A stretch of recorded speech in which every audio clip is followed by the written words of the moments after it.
Bom dia, meus amigos telenautas, começando mais uma semana animada. Hoje está tudo muito animado aqui, segunda-feira, dia de São Jorge, dia 23 de abril de 2012. Nós trouxemos hoje para ser entrevistado Walter Assunção. Walter Assunção é diretor da MVA, é psicólogo e Master Coach. Bom dia, Walter Assunção, seja bem-vindo ao nosso programa. Bom dia, querido, bom dia, Ana Paula, prazer estar aqui de novo, é uma honra enorme estar nesse programa que a cada dia que passa enobrece mais a área de recursos humanos. Walter, eu queria que você começasse falando um pouquinho da MVA. Ok, a MVA Treinamentos nasceu... na verdade, como resultado de... Você pode começar pela sua carreira, né? Falando um pouquinho. Ok, né? Eu sou psicólogo, fiz psicodrama, fiz terapia organizacional, fiz MBA, fiz uma hipnologia, sei lá, um monte de coisas. E ao longo da minha carreira, eu me especializei em treinamentos, principalmente de lideranças, né? E eu percebi recentemente, através dos resultados do trabalho, que havia criado um método, uma forma diferente de desenvolver pessoas. Eu estava fazendo em sala de aula coisas que as pessoas não fazem normalmente e obtendo resultados muito interessantes com isso. E foi aí que eu resolvi investir no nome MVA, que é Método Walter Assunção, como resultado de tudo isso. Que interessante. Legal. E a gente está curioso para saber que método é esse, né? Fala um pouquinho desse produto, não basta falar só de MVA, método Walter Assunção, que método é esse, Walter? Vamos lá. Eu resolvi trazer para a sala de aula algumas atividades que são ligadas tanto ao psicodrama, quanto à psicologia tradicional, quanto à biodança, bioenergética e principalmente a metodologia do coaching. Então, em sala, a gente trabalha com todos os canais de aprendizagem, tudo aquilo que é interessante para que a pessoa coloque realmente o trabalho em prática. Esse método ele consiste no seguinte: nós começamos sempre o treinamento com uma parte vivencial e depois a gente teoriza em cima daquilo. Porém, a pessoa tem sempre uma missão, ela vai colocar em prática. Isto é obrigação. Então, treinamos em sala de aula. É muito interessante, a Ana Paula falava agora há pouco de feedback, né, no bloco anterior, e é uma realidade. A grande maioria dos líderes não tem como hábito dar feedback. O feedback é difícil, principalmente quando ele é um feedback considerado corretivo. Então, quando a gente trabalha, por exemplo, feedback, damos as técnicas, treinamos em sala e damos como tarefa: olha, você tem agora que aplicar em todos os seus liderados antes do nosso próximo encontro no treinamento. Então, o método ele é muito focado em prática e em resultados. Muito, muito, muito. Com metodologia do coaching, da terapia organizacional, enfim, né, uma salada de frutas aí que a gente pegou. Quais são os serviços oferecidos pela sua empresa, pela MVA? A MVA hoje nós temos treinamentos, nós fazemos hunting, contratação de executivos, fazemos coaching, fazemos seleção de pessoas, enfim, temos uma gama ampla de serviços. Implementamos a área de recursos humanos para aquelas empresas que não tem um RH ainda estratégico, né, que o RH ainda é focado na administração do pessoal. Então, a gente implementa indicadores para que ajude a empresa a sentir que a área de recursos humanos ela é estratégica, ela dá resultados, ela é fundamental para que a empresa alcance seus objetivos. Ótimo. Voltando a falar um pouquinho desse seu método, desse seu produto de líderes, comentar com a gente porque é um produto que você foi precursor aí, que é a Escola de Líderes, certo? Você quer complementar alguma coisinha sobre essa ideia da Escola de Líderes? Vi que você está com um livro. Nós temos aqui uma apostila da Escola de Líderes. Esta apostila é personalizada. Por acaso, essa é de uma empresa que nós estamos em pleno em plena execução, que é a Sanco Espumas, né? A maior empresa de espumas da América Latina. A Escola de Líderes é um produto que tem um objetivo de desenvolver as lideranças em vários tópicos, como gestão de pessoas, técnicas de comunicação, motivação, feedback, enfim, legislação trabalhista. É realmente a formação do líder para que ele dê melhores resultados junto da sua equipe. E ela é estruturada em 5 encontros de 8 horas, que a gente faz isso, né? Fazemos um encontro de 8 horas, tarefa de casa, 15, 20 dias para que a pessoa coloque em prática, volta para o segundo encontro, verificamos como foi o resultado, o que deu certo, o que não deu, o que pode ser melhorado, quais as dificuldades que a pessoa teve, novas técnicas, nova tarefa de casa e assim por diante. Essa é a ideia.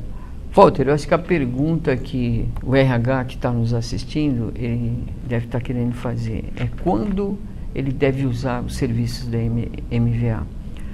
Quando ele deve usar, por exemplo, a Escola de Líderes. Legal, querido. A gente sabe que treinamento é algo que é um tanto quanto questionado dentro das empresas. Todas as vezes que uma direção quer cortar verbas, corta em treinamentos, né? Principalmente pela questão de resultados. Nós entendemos que quando você quer desenvolver líderes, você tem vários caminhos para fazer isso.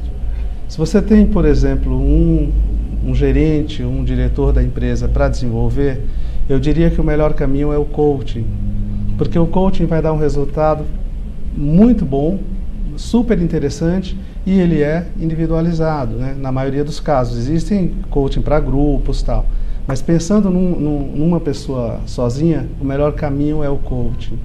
Se tem uma equipe para ser desenvolvida, né? Várias pessoas que precisam de alinhamento de conceitos, de melhores resultados, enfim, nós indicamos a Escola de Líderes.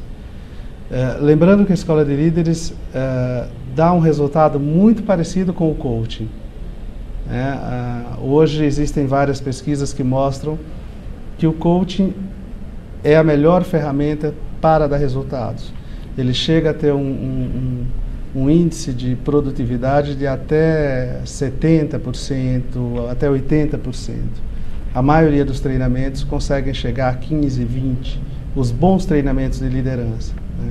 A Escola de Líderes a gente chega a 40%, 45%, muito próximo do coaching, porque tem uma metodologia diferenciada, né? Lembrando que é para grupos e o coaching é individual. Eu tenho uma curiosidade. Pois não. Curiosa essa moça. Curiosa.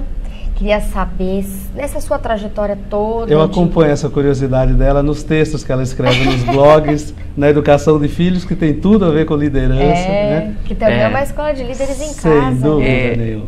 Criando filho, liderando equipes, não é isso? Isso mesmo, é uma articulação dessas semelhanças, sim, que depois a gente comenta um pouquinho.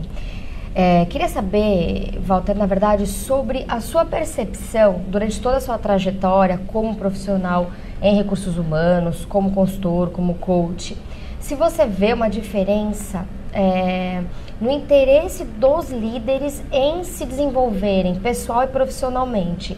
Se é perceptível essa mudança ou se você acha que ainda há muita resistência por parte dos líderes com relação às propostas de desenvolvimento das competências?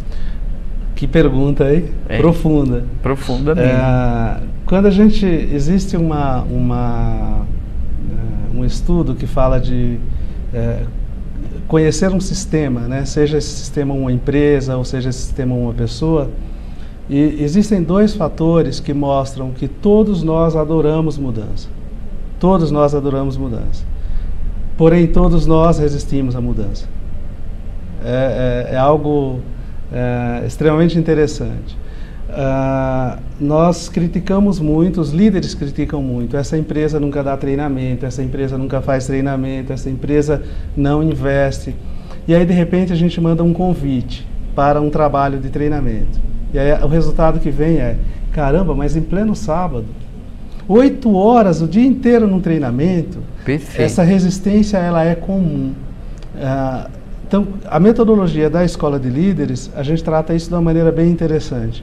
O primeiro dia é um dia que a gente usa para conquistar essa liderança. Trabalhamos o tema motivação, comprometimento, trazer a responsabilidade para si. Aí, a partir do segundo dia está quebrado, é conteúdo, conteúdo e resultado, né?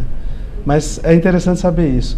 Quando a gente entra numa empresa para fazer um trabalho de consultoria, por exemplo, existem resistências enormes, né? Todo mundo resiste, a grande maioria resiste. Se nós formos demitir quem está resistindo a isto, nós vamos ter que demitir todo mundo em todas as empresas. Então a gente tem que entender qual é a mudança que está sendo reprimida naquela empresa e por quê, né? Para que facilite a transformação que precisa acontecer, né? Walter, você acha que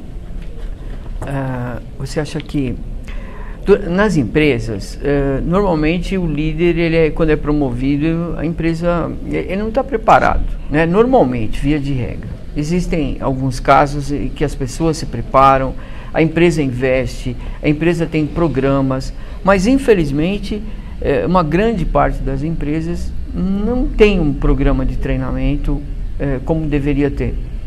E numa emergência precisa-se de um líder, vai aquele que é o melhor funcionário, é o que tem desempenhado bem o seu papel, né? Você acha que investir, o treinamento para essas pessoas, ele é muito necessário nesse momento, tem que se esperar um pouco? E outra pergunta, na sua vivência, você acha que isso ainda acontece ou está diminuindo nas empresas? Quirino, bela pergunta. Está diminuindo nas grandes empresas. Nas empresas de médio e pequeno porte, a prática é essa. Ainda se promove aquele funcionário que tem o melhor desempenho. E, aliás, abrindo um parêntese, né, as pessoas ainda promovem quem dá o melhor resultado, né? O operador produz lá 120 peças e a meta dele é 100, então ele deve ser o próximo líder. Ao invés de promover pelo potencial dessa pessoa, potencial de liderança, de obter resultado através do outro, capacidade de dar e receber feedback, de aglutinar as equipes.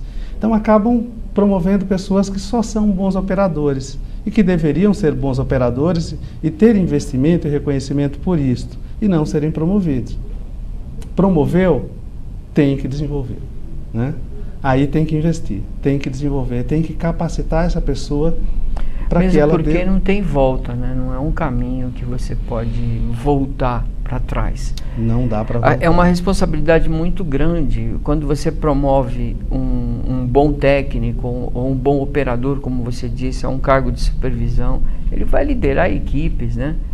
Se não der certo, é uma responsabilidade muito grande, porque você não vai poder depois falar, olha, não deu certo, agora você volta, vai ser operador de novo. Vale a pena até esclarecer isso. Qual é a diferença que existe entre desempenho e potencial, né? O desempenho é algo passado, o potencial é futuro. O desempenho é real, é mensurável. O potencial é um prognóstico que você faz. É algo virtual, né? O desempenho pode ser medido facilmente, o potencial não. Você tem que imaginar, através de testes, de dinâmicas, de entrevistas, se ele tem ou não condições de ocupar aquele cargo. Então há uma diferença grande, e eu aconselho as pessoas a não promoverem pelo desempenho, promovam pelo potencial aliado ao desempenho, mas não só pelo desempenho. Ok. Eu vou pedir licença mais um pouquinho, nós vamos fazer mais um intervalo rapidinho, nós já voltamos, não sai daí, fica com a gente, tá?